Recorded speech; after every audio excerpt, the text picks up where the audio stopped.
Welcome back. Without making a big deal out of it, yes, I'm in a weird room right now. I'm sitting on a bed. This is where I'm staying until I move. Because I'm going to move to start studying even more.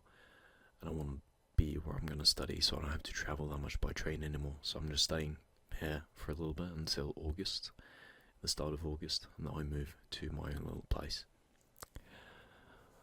Anyway, don't comment on my beard, by the way. Yeah, I know I look homeless, but I've been spending so much time outside tenting and camping that I really haven't had time to deal with it.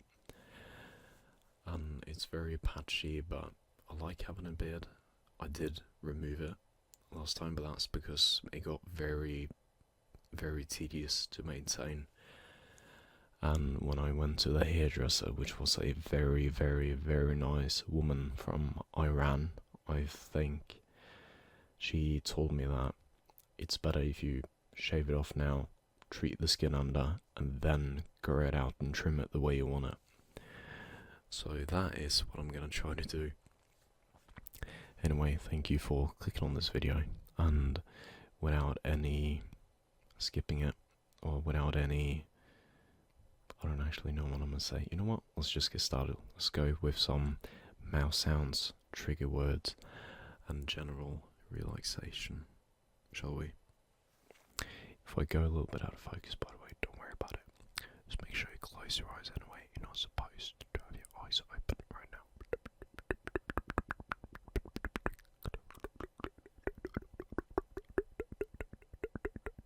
Close your eyes, close your eyes. Close your eyes, close your eyes, close your eyes.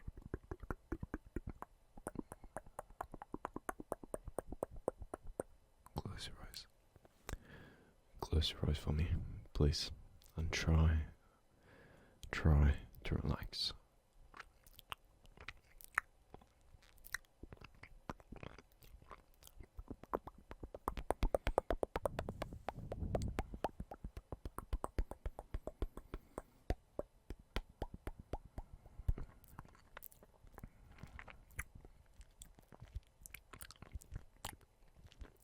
If you don't like wet mouth sounds, I do apologise, but I love them. So, one thing that people don't really think about when it comes to people doing mouth sounds, ASMR, is how much it really dries out our mouths. Like, for real, my mouth is really, really, really dry right now. And I've just started. It's only been 3 minutes of recording, but it's still very dry. Hopefully it won't be that for too long though. Hopefully it'll be fine. Hopefully.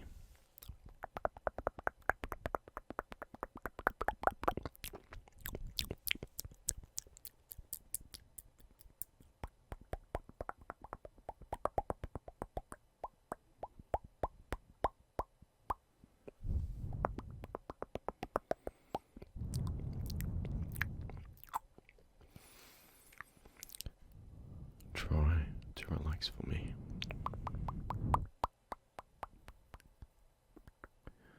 Try to keep yourself calm. Try to breathe in and really feel the air go down into your lungs as a cold, cold, cold breeze.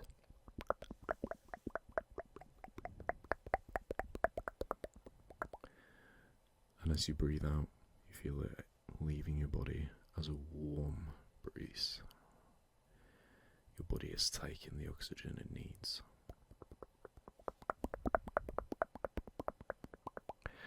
And it's now releasing the rest as a warm, humid rush of air leaving you.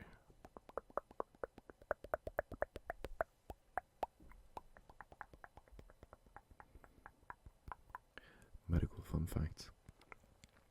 Did you know that breathing is one of the regulators for acidity in your blood? Well, now you know.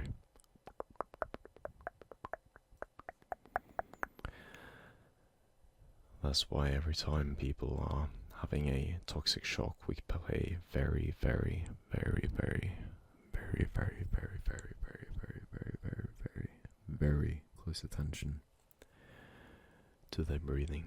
I mean, we always do, but it's just that now that I bring it up, I always think about like what is the one thing that we really, really focus on. Like it's breathing, or respiration, as some would call it. You can see right here, I have these pictures here in my bedroom. I don't know what they are, but they look really cool. This one's crooked. I'm already imagining in my head the people commenting, "Fix your crooked picture, please." No. No. No, no, no, no, no, no, no. No, no, no, no. I'm not gonna fix it. I'm gonna leave it like that. So we're gonna move anyway. Maybe it'll be crooked when I come back from vacation or something as well. Because I love, absolutely love, I can't even begin to explain to you how beautiful it is there. Right now, I can literally leave my house, walk 20 steps, and I'm in the forest immediately. And in Norway you have a law called, I don't remember the name of the law, but I can explain you what the law is, if you like it. Alright then, I will. So, when you walk in the Norwegian forestry, out in the wild, as long as you are tracking where there's no private property, aka there's no barns, there's no farmland, stuff like that, you are legally allowed to set up a tent and camp until it's been 3 days, then you need to relocate. The relocation thing really is there to make sure that no people hug or like completely terrorize, and I don't mean terrorize, the word is very close, but it's not terrorize. We don't want people to make nature their territory, like, oh, I was here first, it is my place. You get what I mean? Yeah. So what it means is that I can walk into the forest anywhere as long as it's not private land, as long as it's not reserved for the stuff, and I can set up a tent and I can say I'm legally allowed to be here, which I think is absolutely beautiful. And I love Norway for this.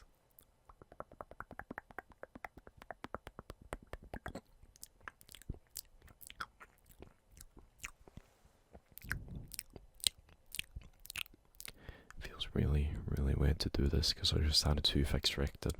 Well, not just had it done, I had it done like 3 weeks ago, but all the way back here, I had a tooth removed, wisdom tooth or whatever, and it feels so strange to talk and all that stuff.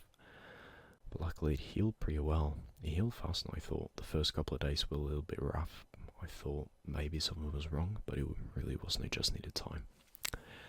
As anything in life, it just needs time. But we are not that good at giving stuff time. We want things immediately. We want it done immediately. Unless it has something to do with work or school, then we want to postpone it. But otherwise, we're quite... yeah, we want to rush things. Even though it can't be rushed, we want to.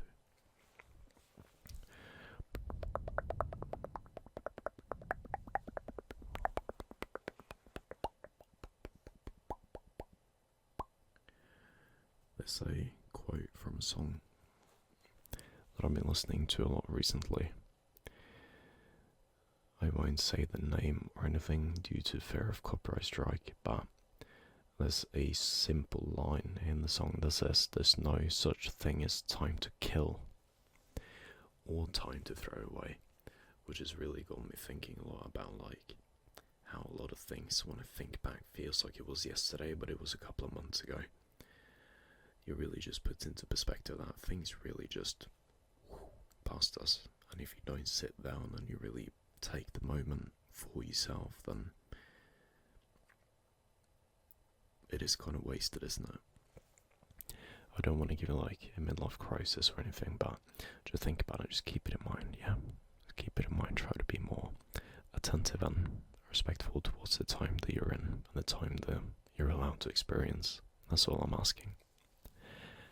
And I really, really, really, really hope this is a moment where you can really feel yourself. You can really put your hand on your chest and you can feel your heartbeat. You can feel your entire chest rising up as you breathe in and fall back down as you breathe out. As you breathe out, as you breathe out, as you breathe out, as you breathe out, as you breathe out, as you breathe out, as you breathe out.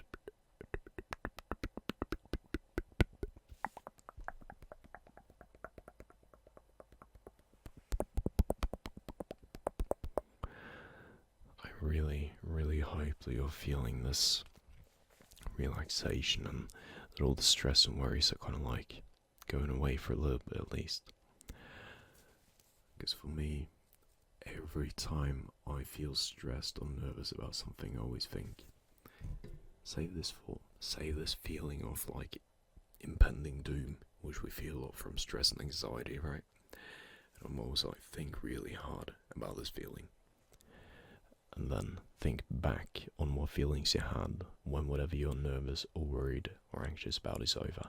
And think, was it really as bad as your brain imagined? I'm not going to go into the whole brain physiology thing about it, but to say the least, your brain is wired to think of the worst that can happen.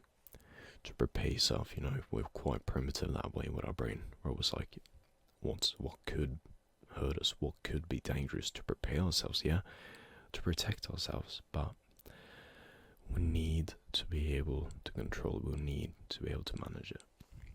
So everyone feels this way, even the people in the highest and highest ranks in the military have an anxiety towards certain things, even smaller things. It's a natural thing, and it's nothing wrong, but you can control it, and you can work to make your life better. And it doesn't require a lot. It just requires for you to know that it is normal, and what I am feeling is fine, and it'll just have to be, and I am at peace with it. Even though it sucks, it'll have to be. It's even when you think of things such as heartbreaks, when you think back on them, you're like, oh, why was I sad for that person? But then when you're there, you do feel sad for him, and you are sad that you've left this person or this person has left you, but it's always such a good thing to think back on how much pain I was in and how that pain is gone now, and now things are at least a little bit better. Always think of how, whenever you imagine the worst, most likely they never ever happen. Such as me, when I went to pull my tooth, I was afraid that I was gonna gag like a lot, because I have a very, very, very strong gag reflex. As in, if I try to scrape my tongue sometimes, I can gag, and if I keep going, I almost vomit.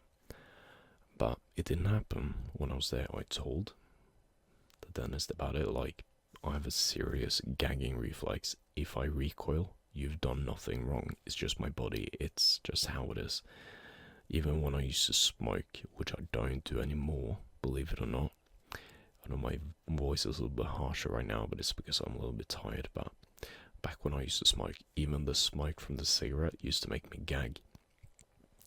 And can you believe it or not, I kept going, which is... When I think back to when I used to smoke rolling cigarettes as well. You know, where you have the pipe and you put the tobacco in, you roll it up and you lick it up, you roll it,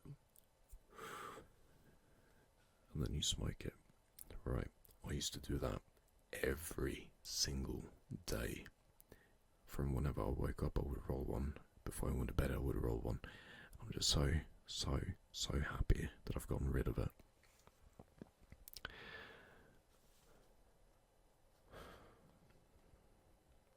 I don't know if you saw what I did, but I came to peace with myself and my current situation and how things have become better, right?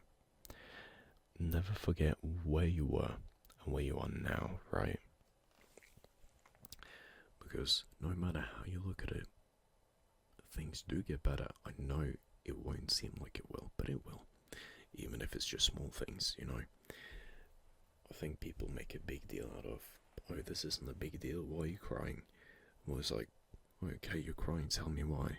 And even if that isn't a big thing, nobody is allowed to say, why are you crying? That's such a stupid sentence, it shouldn't be allowed to be said.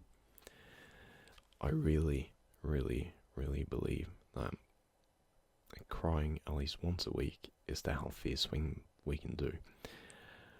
Another medical fun fact, did you know your brain doesn't know the difference between being overly excited and happy and being sad?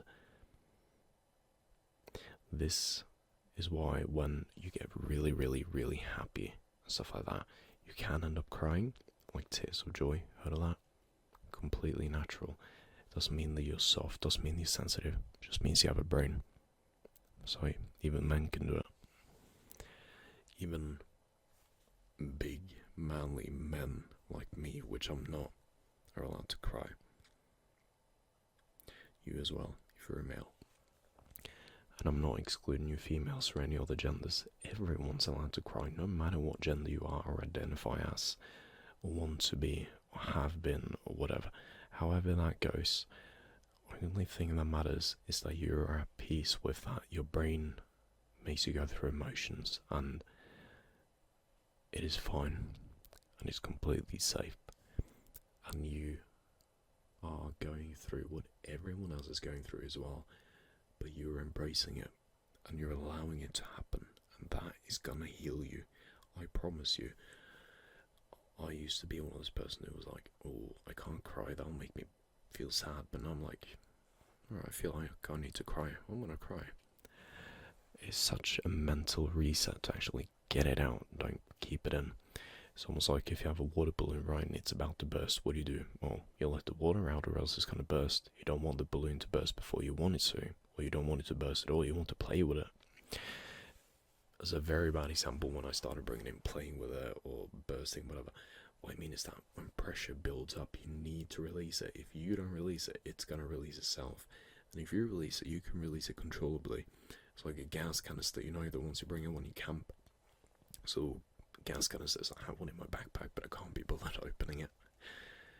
It's when you put on an adapter and you let a little bit of gas out, you light it to a flame, you're releasing it controllably, and it's useful. You can use it, it is in your control. But if you just keep the gas in there and it's not being used, and then pressure builds up, let's say it's being heated up, maybe as your emotions do when you feel worse. If there's so much pressure there already and then it starts warming up, it can explode, which is violent and dangerous, both from the gas canister and from your mental health. A lot of people don't realise that mental health is really, really, really like the complete foundation of ourselves as human beings. Even when it comes to looking at work, relationships, anything like that, how can you take care and love someone else when you don't love yourself, right? A lot of people say that don't love someone else before you love yourself, which is completely true. I really, really hope that I'm not boring you, but I really hope that this is relaxing. I noticed now that this was going to be more of a mouse sounds video, but now it's going to be a rambling and mouse sounds or some sort. Anyway, I really, really, really, really hope you're able to relax. Now you feel relaxed, and that possibly you might even be asleep. And if you are, I will say in Norwegian, god natt, sov godt, drøm søtt. Om englene passer på deg mens du drømmer de vakreste drømmer som går an å drømme. Jeg er glad i deg. Det er mange som er glad i deg og bryr seg om deg. Anyway, the shortened version of that is good night. I love you. Other people love you. And you should love yourself. Have a good night, everyone.